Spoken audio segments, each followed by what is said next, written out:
ఏంటది? నీ దగ్గర వచ్చి మాట్లాడతారు. నాతో మాట్లాడతారు ఏసయ్య? నీతో మాత్రం చాలా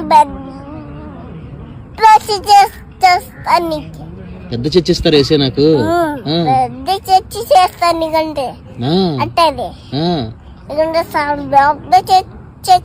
చర్చి చేస్తాను అట్టది బాగా తెల్లగా ఉంటది. అట్టే చర్చి చేస్తారు నీ కూర నాకు చేస్తాడు ఏసయ్య. రెండు చర్చి చేస్తారు మంచివి. మంచి ఇస్తాడా? మంచి చేస్తారు. ఎన్ని చేస్తారు అసలు మంచిది. బాగా టవల్ వేసుకుని అంతా రా. నువ్వు కూడా వస్తావు ఏసీ దగ్గరికి? నాకు వస్తావు ఏసీ దగ్గరికి. ఏసమ్మ కాకపోతే దీవిస్తారు అంతా మొత్తం ఇచ్చేస్తారు. దీవిస్తే మొత్తం ఇస్తాడు ఏసయ్య. మంచోడు ఏసయ్య. అమ్మా మంచి చాక్లెట్లు దూసు